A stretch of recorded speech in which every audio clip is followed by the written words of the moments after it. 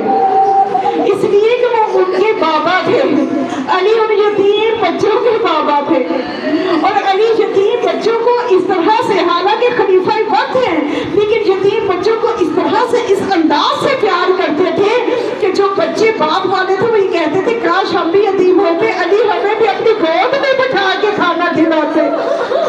کہاں ملے گا تاریخ انسانیت میں وہ انسان کہ جو نہ صرف یتیموں کے لیے انتظام بلکہ خود کھانا کھلاتے تھے، اپنے ہاتھوں سے یتیموں کے منہ میں ڈالتے تھے۔ وہ بے زبر انسان، وہ شفیق باپ جو امت کا شفیق باپ تھا، جس کے فضائل نبی نے پڑھے تھے، جس کے فضائل قرآن میں موجود تھے۔ آج اس علی کا پرسہ دینا ہے، کس کو دینا ہے؟ رسول اللہ کو دینا ہے، جو رسول اللہ کی جان تھا، جس کے بارے میں رسول فرماتے تھے علی میری جان ہے، علی مجھ سے ہے، میں علی سے ہوں۔ یا رسول اللہ، آئیے آج آپ اس علی کا پرسہ لیجئے، اس علی کی مظلومیت کا پرسہ لیجئے کہ جس سے آپ عشق کرتے تھے۔ آج زہرا کو پرسہ دینا ہے۔ ایام فاطمیہ میں علی کو زہرا کا پرسہ دیا تھا نا، آج زہرا کو علی کا پرسہ دینا ہے۔ یہ شہزادی، آئیے اپنے شوہر کا پرسہ لیجئے کہ آپ کے جانے کے بعد علی پہ اتنی مصیبتیں آئی ہیں، آپ کے جانے کے بعد کس کس طرح کے امتحانات سے مولا کو گزرنا پڑا ہے۔ تو بس مومنات، ابھی کل کا جو دن آئے گا وہ شب ضربت ہوگی، شب ضربت ہوگی، 19 ماہ رمضان کی شب ہوگی، اور بس یہ وہ شب تھی کہ جس شب میں آپ اپنی بیٹی ام کلثوم کے گھر میں تھے۔ بیٹی افطار کا سامان لے کے آئی، اس میں کیا تھا؟ دودھ تھا، نمک تھا اور جو کی روٹی تھی۔ یہ افطار ہے خلیفہ وقت کا۔ دنیا جواب دے کہ دنیا میں کون سا ایسا خلیفہ ہے جو جس کی افطار میں نمک، دودھ اور جو کی روٹی ہو، اور اپنی بیٹی سے کہے کہ ان میں سے ایک اٹھا لو۔ اے بیٹا، تم نے دیکھا تیرے بابا نے کبھی اپنے دسترخوان میں ایک سے زیادہ نعمتیں نہیں رکھی، تو بیٹی تھی دل کیا کہ نمک اٹھا لے، لیکن مولا نے فرمایا نہیں بیٹا، دودھ اٹھا لو۔ یہ علی کا دسترخوان ہے، یہ وہ سادگی کی مثال ہے، یہ وہ علی کا دسترخوان ہے۔ تو بس مولا نے 2 لقموں سے افطار کیا، اور بی بی ام کلثوم یہ بتاتی ہے کہ اس رات میرے بابا بہت بے چین تھے، شب قدر تھی، عبادت کرتے تھے، لیکن بار بار باہر آ کے، زیر آسمان آ کے تو ایک جملہ کہتے تھے، یہی وہ بات ہے جس کا میرے حبیب نے میرے سے وعدہ لیا تھا، قسم خدا کی یہی وہ بات ہے۔ تو مومنات، یہ سوال آج ہم سے بھی ہوتا ہے، اور امام علی رضا سے بھی ان کی امامت کے دور میں ایک شخص نے پوچھا، حاکم وقت نے پوچھا، مامون نے غالباً پوچھا کہ اے علی کے فرزند یہ بتائیے، ہم نے سنا ہے کہ آپ کے دادا علی کو یہ معلوم تھا کہ میں مسجد میں جاؤں گا تو وہاں پہ شہادت ہوگی، تو کیا آپ کے دادا علی کو معلوم تھا؟ تو میرے مولا نے، امام رضا نے یہ فرمایا، ہاں میرے دادا علی جانتے تھے۔ تو پھر کہنے لگا پھر کیوں مسجد میں گئے؟ تو میرے مولا نے جواب یہ دیا کہ میرے دادا علی کے پاس اختیار تھا، کہ خدا نے میرے دادا علی سے کہا تھا یا تو مجھ سے ملاقات کر لو یا دائمی زندگی پالو۔ تو میرے دادا علی نے اللہ سے ملاقات کو اہمیت دی۔ میرے دادا جانتے تھے کہ آج کی شب کیا ہونے والا ہے۔ تو بس مومنات، ایک مرتبہ بی بی نے دیکھا، خدایا کبھی کسی بیٹی کو باپ کے منہ سے یہ سننا نہ پڑے۔ ایک مرتبہ میرے مولا زیر آسمان آئے اور آگے کہا، انا للہ و انا الیہ راجعون۔ بیٹی نے کہا کہ بابا آپ یہ کس طرح کی بات کر رہے